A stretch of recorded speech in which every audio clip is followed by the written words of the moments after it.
आजिर एही रेसिपीटी उषुना चाउल आउ बुट डाली रे प्रस्तुत करिबा। एही इडली एते सॉफ्ट आउ नरम आउ एते टेस्ट थिबारु आपण माने थरे तयारी कले एहाकु 2 रु 3 थर सप्ताह रे तयारी करिवे। एही इडली सांग को आपण मानक पई गोटे नुवा प्रणाली रे चटनी प्रस्तुत करिबी। एही चटनी इडली सहित पूरा डबल टेस्ट लागिबो। एही उषुना चाउल आउ बुट डाली रे प्रस्तुति इडली सहित स्पेशल चटनी को देखिया पई वीडियो को संपूर्ण भाबरे पूरा देखंतु। जदि मो वीडियो भल लगे ताहले गोटे लाइक करि देबे, कमेंट द्वारा जणैबे मो वीडियो आपण मानु केमिति लागुची। आउ मो परी आपण माने भी घरे थिबा सामान रे एही रेसिपी को प्रस्तुत करंतु। प्रथमे एठी गोटे कप मु उषुना चाउल नेजी। आपण माने जे कोनसी गिन्ना किंबा कप रे मापिकी चाउल को नेबे। पूरा फुल मेजरमेंट रे करले आपणकर भी इडली पूरा सॉफ्ट हबो। जो कप रे आमे मापिकी नबा ताही रे आधा गिना बुट डाली किंबा चना डाली आउ आधा गिना आमे बिरी को देई दबा आउ आधा चामच आमे मेथी को ऐड कर दबा। एहा को आमे भलो भाबे क्लीन करी धोई दबा। 2 रु 3 थर धोई दबा। आमे एहा को आमे 4 रु 5 घंटा बतुरीबा पई छाड़ी दबा। हमर 4 घंटा होई सारी ची। देखंतु भली कि मु बिरी डाली समस्त को मु क्लीन करके धोई देछि। बहुत चना डाली भी पूरा खंड हो जाउची, सॉफ्ट हो जाइछि। एहा को आमे ग्राइंडिंग कर दबा। पानी अल्प टिके ही प्रथमे पके के आमे ग्राइंडिंग करिबा। एहारो बेटर जेमती आमर इडली परी थिबो सेमिति ही आमे बहरिया करके ग्राइंडिंग करिबा। एहा ऊपर आमे स्वाद अनुसार अल्प लूण पके एहा को आमे 2 रु 3 घंटा आमे रेस्ट पे छाड़ी दबा। एहा को भलो भाबे घांटी दबा। गोटे 2 रु 3 मिनिट पर्यंत आमे मिक्स करिबा लूण सहित। एहा को कवर करी 3-4 घंटा किंबा आपण माने नाइट रे भी ग्राइंडिंग करी रखिले मॉर्निंग रे भी टिफिन करि परिबे। नहेले मॉर्निंग रे भी ग्राइंडिंग करिकी रखी कि इवनिंग रे भी बनै पारे। बहुत टेस्ट लागिबो। जेते घंटा रहिबो इडली सेते सॉफ्ट हबो। देखंतु बहुत बढ़िया भाबरे फुली आइची।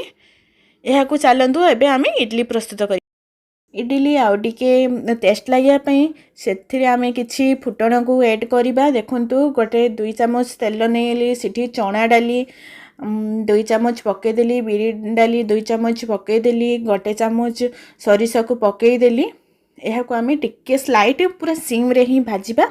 हाई रे भाजिले पुड़ी जीवो, से सिम रे ही भाजिबा। आपण माने जदि राग खाइबे कंचा लंका को छेची के पके पारिबे। मु खाई नहीं तो से मु कम पकेची। ओदा कुरा को पके दबा आउ गैस को पूरा लो फ्लेम रे ही रखिबा। अल्प स्लाइट खाली भाजी दबा। ता ऊपर किछि मिर्चिया पत्र को पके दबा। तापरे एहा को अल्प टिके 2-3 मिनिट भाजी दबा आउ गैस को पूरा बंद कर दबा। बंद करी सारिया परे धनिया पत्र को ऐड कर दबा। ताहा परे एही छुंक को हमरो इडली रो बेटर रे पके दबा।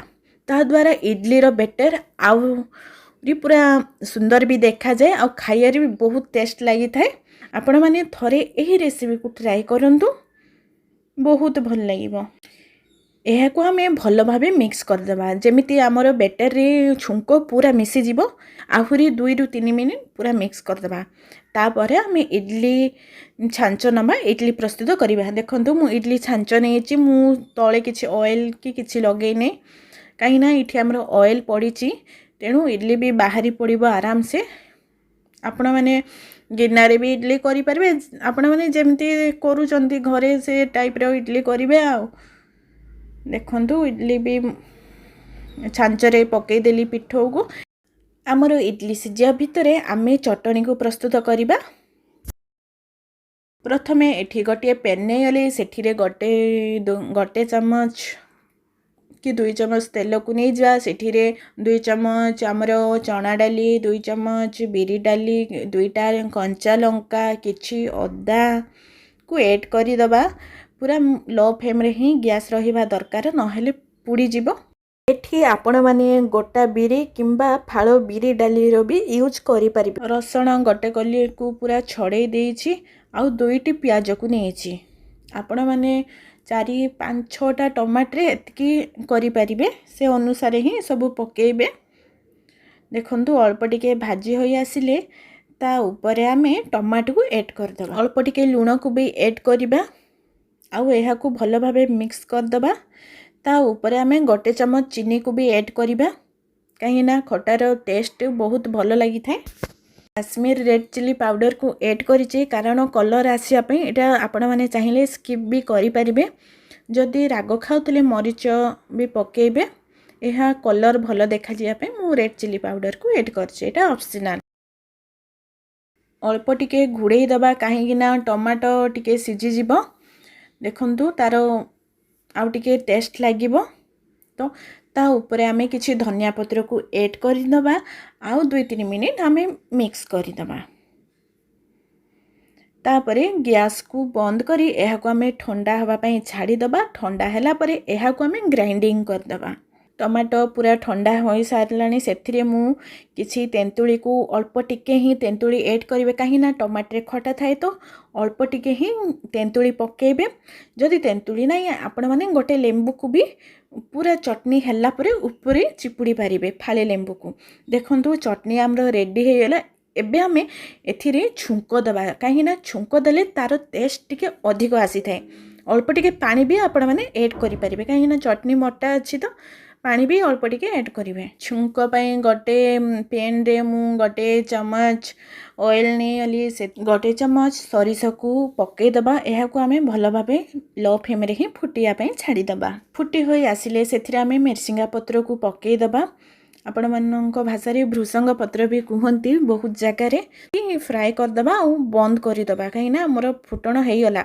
बंद करी सारिया परे आमे हिंगु अल्प टिके पकेबा कहीं ना हिंगु पकेबा द्वारा चटनी रो टेस्ट बहुत भल आसथाय अल्प टिके हिंगु आमे ऐड कर दबा गैस पूरा बंद हो जाइए तार ऊपर ही आमे पकेबा हिंगु आ एहा को भली के घंटी चटनी ऊपर पके दबा छुंक को देखि पारथुए स्क्रीन ऊपर जदि मो वीडियो भल लगे ताहले गोटे लाइक करि देबे कमेंट द्वारा जणेबे मो वीडियो केमिति लागुची जदि सब्सक्राइब करि नाहंदी ताहले दया करी सब्सक्राइब करि दियंतु देखंतु हमर प्रस्तुत हो गला गोटे माने इडली सहित खाई परिबे कि डोसा सहित खाई परिबे कि चकुड़ी सहित भी खाई परिबे देखंतु हमर इडली भी बहुत बढ़िया भाबरे बाहरी आसीची एहा को गोटे काढ़ी के देखौची केमिति हेची सांग माने आपण माने विश्वास करि परिबेनी इडली आउ ए चटनी एते टेस्ट लागुतुला आउ एते सॉफ्ट बहुत सॉफ्ट जेमती हमर अरुआ चाउल रे माने